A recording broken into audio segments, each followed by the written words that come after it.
In today's video, I'm going to teach you how to use pin to screen in Wix Studio. To get started, open your site in the Wix Studio editor so you can work directly on the page where you want this effect to appear.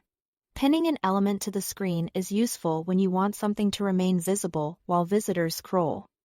Like a button, label, floating graphic, or other important design element. The key is choosing the right pin behavior for the kind of experience you want to create.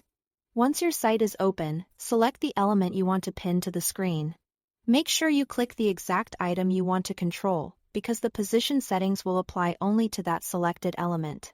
If you accidentally select the wrong layer or container, your pin settings may affect something different than intended.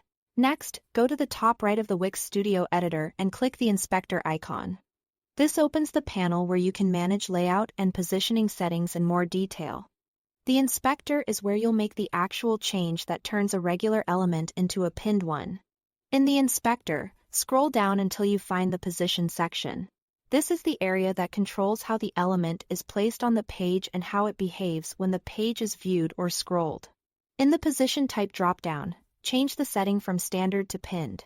As soon as you do this, you will unlock the pin options that let the element stay fixed in relation to the screen or its parent area.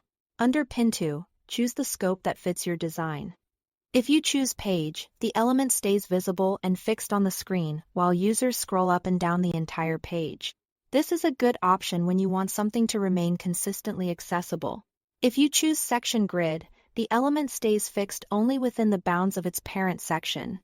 So it remains pinned while visitors scroll through that section and then stops when the section ends.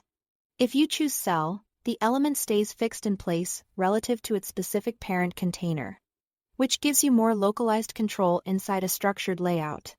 After that, adjust the position and offsets.